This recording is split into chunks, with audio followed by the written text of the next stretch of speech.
मैं ऊर्जा कुमारी, आप देख रहे हैं न्यूज़ मंच।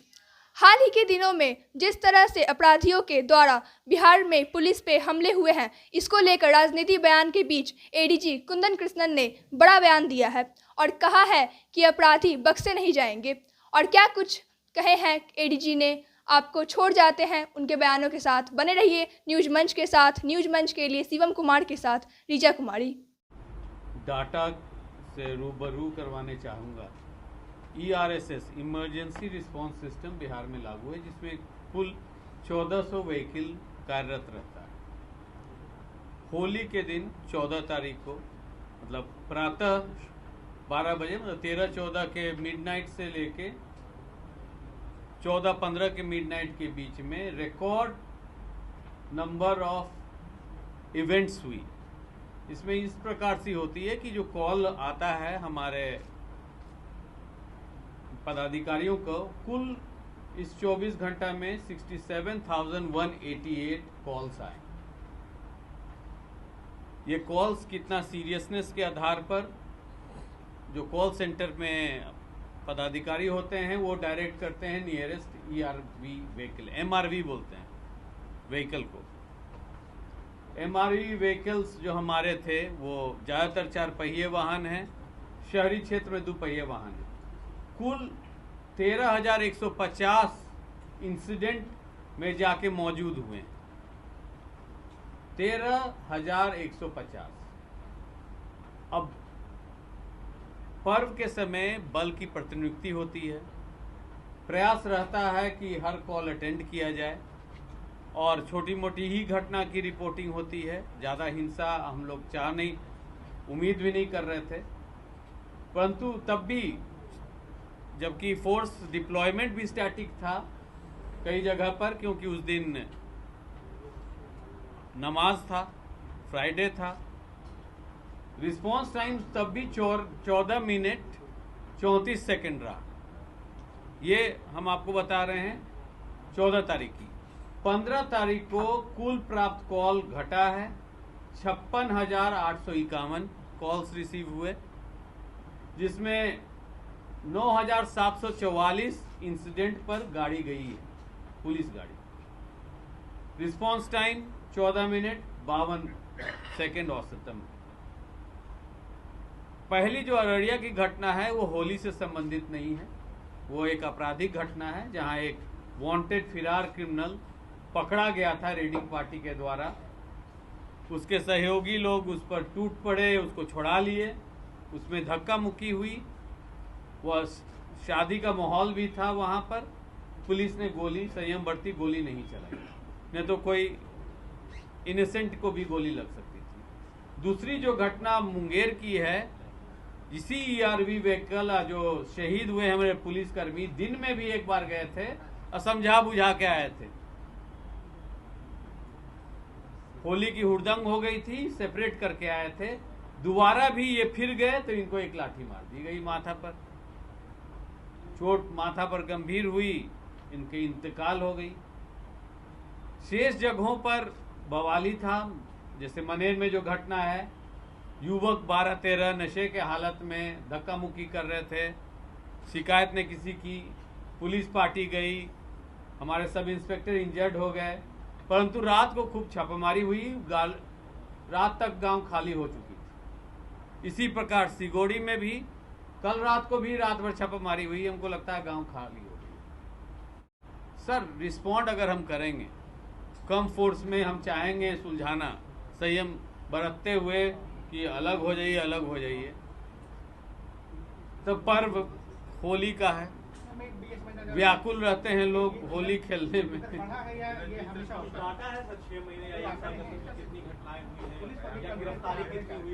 बिल्कुल आपको उपलब्ध करवा दी जाएगी, डाटा तो है। पुलिस पब्लिक कॉन्फ्लिक्ट नहीं है भाई साहब। असामाजिक तत्व मारपीट कर रहे हैं, पुलिस जा रही है छुड़ाने। असामाजिक तत्व अगर पुलिस को बात नहीं सुनती है, उन्हीं की धक्का मुक्की होती है, वही घटनाएं घटती। अभी आप देखिए, अभी सर ने एक डेटा अभी आप लोगों को बताया कि दोनों दिन 900 जगह पुलिस की टीम गई। आप होली के दिन 13,150 जगह हम थाना नहीं बोल रहे हैं, ERSS व्हीकल्स। और ज्यादा घटना घटी है ER इमरजेंसी रिस्पांस व्हीकल्स के साथ, उसकी भी प्रोटोकॉल हम लोग आज रिव्यू किए कि बल बढ़ाने की जरूरत है उसमें। अब उनको छूट देने का है, उनका तो है कि जाके सुलझाएं जब तक थाना पीछे से नहीं आ जाए। यही इमरजेंसी रिस्पांस का है, वो जनता के सेवा के लिए है कि अगर आप फोन करते हैं 112 में तो वो एक वाहन भेज देता है। जो फोन करने वाले हैं वो गंभीरता तो नहीं बताते हैं क्या है क्या नहीं है, वो बोलते हैं विवाद हो रहा है, रश करती है गाड़ी। तो कितने जगह पर ये जान बचाए भी हैं, 3000 विवाद जगह हैं ये, रोके भी और हैं, घटना- इसका भी आप लोग आकलन कर घटना लें। 22 एक सवाल ये है कि आप कह रहे हैं कि हमारे पास इनपुट था, सांप्रदायिक दंगे का इनपुट था और हमने एहतियाती तौर पर तैयारी कर रखी जी। थी, बेहतर परिणाम है। अभी रामनवमी भी है, उसके बाद ईद भी है, ईद भी है। क्या ये अलर्ट आगे भी है? बिल्कुल सर। और तैयारी आगे किस तरह की होगी? सांप्रदायिक सद्भावना बनाए रखने, जातीय या धार्मिक, ये हमारा प्रथम गोल है। आपराधिक मामला को रोकना भी गोल है, परंतु पर्व त्योहार के समय ये हमारा प्राथमिकता है। अब रामनवमी में जुलूस निकलेगी, डीजे पर हम लोग कार्रवाई करेंगे। डीजे के कारण भी बहुत जगह प्रॉब्लम हुई है। 10 बजे के बाद लाउडस्पीकर पर भी हम लोग कड़ाई करेंगे। अब रामनवमी में नृत्यिका अगर डीजे के साथ डांस कर रही है तो कौन सा धर्म है जो अलाउ करता है इसको? ये सब पर हम लोग कार्रवाई करेंगे, छोड़ेंगे। महीने पहले से चल अरे रुको, एक एक करके सर। कुंदन जी, एक सवाल यह है कि 2 पुलिसकर्मी मारे जाते हैं, कभी पुलिस मुख्यालय पुलिस के अधिकारी संयम बरतते हैं, ये कहाँ की बात? सर संयम बरती क्यों गई? मेजर घटना तो नहीं हुई है सर। आप गिरिडीह में देख लीजिए क्या हो रही है। ये ही दोनों घटना जो है, कॉम्युनल हम लोग को रोकना था, जाति हिंसा रोकना था। हमारा एक पदाधिकारी को लाठी से मारा गया माथा पर, उसकी मृत्यु हो गई। उसमें ज्यादातर लोग गिरफ्तार हो चुके हैं। अब सबको थोड़ा ज्यादा भी हम लोग कर सकते हैं तो होगा पुलिस बर्बरता। लेकिन पुलिस फायरिंग कर देगी तो होगा पुलिस बर्बरता। संयम इसलिए हम बोल रहे हैं, हम संयम बरते हैं। हो सकता है दूसरे दिन आप बोलिएगा पुलिस बर्बरता। लेकिन अररिया में जिस तरह से आप गिरफ्तार करने गए थे, अपराधी को गिरफ्तार करने जी गए थे, जी बिल्कुल। अपराधी में किसी नॉर्मल को गिरफ्तार, वो अपराधी का क्या हश्र होगा आप देख लेंगे। एक बड़े अपराधी को आप एकदम गिरफ्तार उनका क्या हश्र होगा आप देख लेंगे। तो ये शादी का माहौल था। शादी के माहौल में जो उपलब्ध पदाधिकारी गए थे, सब इंस्पेक्टर भी थे रेडिंग पार्टी में, उन्होंने गोली चलाना और बात बढ़ाना उचित नहीं। सर इसी शहर पटना में एक राजन नाम का क्रिमिनल हुआ करता था, सर जानते होंगे, उसकी शादी, और उसकी बहन की शादी में किशोर कुमार ने इनकाउंटर किया था। ये सर प्लीज नहीं, ये पुलिस यही है। दोनों अलग बात। सर पुलिस का भय सर नहीं कुछ है। और बोल रहे हैं, आप कुछ और बोल रहे हमारा हैं। सवाल था सर कि 2 महीने से नहीं, वहाँ इनोसेंट को गोली चल जाता ना। सर पुलिस की तैयारी 2 किसी महीने से अपराधी कर रहे हैं। के घर में ये आप मानते हैं? हम तो नहीं मानते हैं। आप मनेर चले जाइए जिस गांव में घटना गई है, आप सिगोड़ी चले जाइए जिस गांव में घटना घटी है, आप जाके देख लीजिए। कुंदन जी, आपने कहा सर आपने 2 महीने से तैयारी कर रखी थी, पुलिस डिप्लॉयमेंट भी हो गया, लेकिन आपकी CID रिपोर्ट क्या कर रही थी? आपने कोई उससे छानबीन नहीं कराई थी? नहीं कॉम्युनल डिस्टर्बेंस 2 का दिनों में 30-40 अलर्ट लोग था। मारे जा रहे हैं। कॉमन एक्सीडेंट 40 में लोग अगर मारे कोई बिना हेलमेट पहने हुए तेज रफ्तार से, बगल में नौबतपुर में घटना हुई, मसौड़ी में घटना हुई, जमीन विवाद में हुई है, जमीन विवाद में हुई है। सब में ही तो विवाद नहीं नहीं, जमीन विवाद में हुई है जो नौबतपुर की घटना हुई है। आपसी रंजिश थी, जमीन विवाद थी, होती है। सर ये बताइए कि क्या हाल के दिनों में पुलिस पर हमला या पुलिस पॉकेट कॉन्फ्रेंस चिन्हित हुए हैं, उनकी गिरफ्तारी हमारी 1 हफ्ता के अंदर प्राथमिकता है।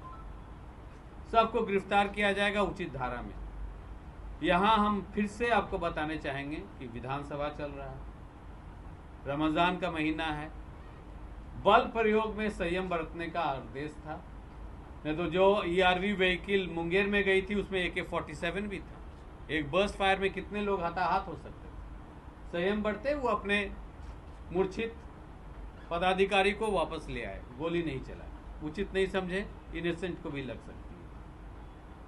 मैं ये इसलिए आपको बता रहा हूं कि पुलिस प्रेशर में काम करती है, छुट्टी में भी काम कर रही है, होली में। अब किस तरह का समाज है आप रूबरू हैं। परंतु हम लोग का प्रयास रहता है कि सब जगह पुलिस गाड़ी पहुंचे और कुछ ज़्यादा बढ़ के नहीं। इन्हीं रिस्पांस के कारण और प्रतिनियुक्ति के कारण अब हमारे जो पुलिस पदाधिकारी, कन्या पुलिस पदाधिकारी एक्टिव हुए हैं कि कोई मेजर कॉम्युनल इंसिडेंट बिहार में नहीं हुआ है। मेजर कॉम्युनल धर्म के अनुसार या जाति के अनुसार भी मेजर कुछ नहीं हुआ है। और हुड़दंगई का तो ये है कि 2 दिन में 44-45 आदमी दुर्घटना में मौत हुई। ये भी एक पहलू है कि किस तरह की होली मनाई जा रही है। तो एक सामाजिक परिवेश में क्या हो रहा है, ये सबको सोचने की बात है। रोड एक्सीडेंट कि 2 दिन में रोड एक्सीडेंट, इसमें डूबने वाले लोग का हम नाम नहीं ले रहे हैं। 44+ लोग की मृत्यु हुई है, वो भी हमारे ही जिम्मेवारी है। हम लोग स्ट्रेच थे, पुलिस फोर्स स्ट्रेच थी, फाइन्स हो रही है और बैकअप कार्रवाई हो रही है। आज फिर रेलवे स्टेशन में भी हम लोग का डिप्लॉयमेंट है। वहाँ कोई स्टैम्पीड नहीं हो जाए, घटना नहीं हो जाए। ट्रेन से लोग लौट भी रहे हैं, परंतु मैं आश्वासन देना चाहूँगा कि जितने घटना घटी है सबकी रिकॉर्ड है। संक्षिप्त में तो हम आपको प्रेस नोट भी ये साझा कर देंगे। हम लोग दोनों मिल के बनाए हैं, ये RSS का रिस्पांस का भी है जो मेन घटनाएं हैं। परंतु ये बताने चाहेंगे कि जहाँ भी घटना घटी है, जहाँ भी हमारे पुलिसकर्मी पर अटैक हुई है, किसी को बख्शा नहीं जाएगा। धन्यवाद। लेकिन कुंदन जी अपराधी को किसी भी कारण से छोड़ा नहीं जाएगा और आधा से अधिक अपराधी जो इसमें शामिल हैं उनकी गिरफ्तार हो गए हैं और बाकी की भी गिरफ्तारी हम लोग तुरंत कर लेंगे। धन्यवाद। जो सांप्रदायिक मामला से जो मुख्य रूप से हम लोग एप्रीहेंसिव थे, वो बड़े अच्छे ढंग से जिला पुलिस के फोर्स ने इसको संपन्न कराया। BSF के सहयोग से STF और जो भी पुलिस, बिहार पुलिस के सभी जो टीम एक साथ हो गई। 2 ऐसी घटनाएं घटी जो जातियों के बीच थी। एक घटना पटना के NTPC में होलिका दहन के समय घटी 2 जातियों के बीच, और जहानाबाद में भी आपस में पैसा का लेन देन मांगने को लेकर वहाँ भी जाति के रूप में 2 जाति समुदाय की लड़ाई हुई आपस में। दोनों जगह कोई 10-10 लोग आपस में घायल हुए और इसमें पुलिस के तरफ से कार्रवाइयाँ कर दी गई हैं। दोनों पक्षों से गिरफ्तारियाँ वगैरह की गई। तीसरा जो मामला है वो पुलिस पे, जहाँ पुलिस तो हजारों जगह पे पुलिस अटेंड किया है। ये आप पुलिस को बहुत ही आप कमेंडेशन देंगे कि इतने जगहों से कॉल आया है, जिसके बारे में ADG हेडक्वार्टर साहब को डिटेल्स में बताएंगे। और सभी जगह पुलिस गई है, बहुत ही विवेकपूर्ण संयम रखते हुए मामलों को सुलझाया है। मगर पुलिस पे हमला भी हुए हैं, ऐसे 10 मामले हैं। ऐसे 10 मामले हैं। अररिया में 1 मामला है, मुंगेर में 2 मामला है, पटना में 2 मामला है, भागलपुर में 1 मामला है, मधुबनी में 1 है, नवादा में 1 है, समस्तीपुर में 1 है, जहानाबाद में 1 है। मगर इसमें 2 घटना काफ़ी गंभीर रूप में है। एक तो अररिया का घटना, जहां आपको पता है कि वहां एक अपराधी जो कांड में वांछित अपराधी था, जिसको पकड़ने पुलिस की टीम गई थी, तो वहां पर वो अपने और भी सहयोगी लोगों के साथ वहां पहुंच गया और उन लोग उसको गिरफ्तारी नहीं होने दे रहे थे। और जो टीम हमारी गई थी उनसे झड़प किया और उस झड़प में हमारे जो वहाँ अधिकारी SI जो फोर्स को नेतृत्व कर रहे थे वो डिसबैलेंस भी हुए और गिर गए। बताता है कि चोट लग गया सर पे नीचे किसी कोई सामान से, और उसके बाद उनको हैमरेज हो गया। उन्हें इलाज के क्रम में उनकी मृत्यु हो गई। वो एक दुर्भाग्यपूर्ण घटना है। और दूसरी एक घटना जो मुंगेर में घटी, तो मुंगेर में भी इसी प्रकार सूचना मिली कि उपद्रवी घर में बदमाशी कर रहे हैं, और उसके सूचना पे 112 की जो टीम है वहाँ गई। और जाने के बाद जो है कि वो हठात जो वो उपद्रवी तत्व थे घर से निकल के रॉड से वार कर दिए और उनकी कंडीशन वहाँ ख़राब हो गई। वो और उनको फिर पटना लाया गया और पटना में पारस में हॉस्पिटल में इलाज के दौरान ये 2 घटना जो है काफ़ी दुर्भाग्यपूर्ण हुए। हमने अपने बहादुर अधिकारियों को खोया। और बाकी जो भी मामले हुए हैं वो वहाँ पर पुलिस पहुँची है और पुलिस का पहुंचना भी आवश्यक है। ऐसे हजारों जगहों पे पुलिस इन 3 दिनों के दौरान गई, मगर इन 3 दिनों दौरान में जहां 10 जगह पे, जिसमें 2 की घटनाओं का हमने वर्णन किया, बाकी जगहों पे वहां पर संख्या पब्लिक की अधिक थी, उपद्रवी हुड़दंगी माहौल था, और उसमें हम लोग आम तौर पे ऐसे त्यौहार के समय में एक संयम का व्यवहार रखते हैं। भले हम थोड़ा चोट बर्दाश्त कर लें, लेकिन हम नहीं चाहते हैं कि वहाँ गोली चलाएं और किसी को हताहत हो। तो एक संयम की भावना तो पुलिस में रहती है ऐसे समय में। और इसमें 1-2 जगह जो है गंभीर जो बात बताया, बाकी जगह जो इन लोगों ने कोशिश, पब्लिक है पीछे से पथराव वगैरह किया, जिससे कहीं कहीं कोई चोटिल हुए हैं, हल्के फुल्के ढंग से चोटिल हुए हैं, जो कोई गंभीर नहीं है, मगर कार्रवाइयाँ पूरी हुई हैं सभी जगह। और जितने भी हैं अपराधी उनको वीडियो के तौर पे, जहां वीडियो उपलब्ध है वीडियो के तौर पे, या स्टिल फोटोग्राफी जहां उपलब्ध है स्टिल फोटोग्राफी के आधार पर चिन्हित करके सभी जगह 6-6, 8-8 लोगों की गिरफ्तारियां कर दी गई हैं। बाकी लोग भागे फिर रहे हैं, और जो इसमें शामिल हैं किसी को छोड़ा नहीं जाएगा। अभी जो हमारी टीम है वो त्यौहार के कारण संयम जरूर बरतता है, लेकिन जो इंस्ट्रक्शंस है वो है कि अगर कोई इन पर, हमारे फोर्स पर कोई भी अटैक करते हैं तो हम हवाई फायर करते हैं। अगर हमें उनका अटैक, उन पर हमला जानलेवा लगे तो हम उनके पर गोली भी चला सकते हैं। इसमें कहीं कोई कन्फ्यूजन हमारे किसी भी जवान और अधिकारी को नहीं है, मगर हाँ, संयम बरतना भी हमारी एक जिम्मेवारी है। और इस कारण से जो घटनाएं हुई हैं उस पर हम लोग कार्रवाई मजबूती से कर रहे हैं।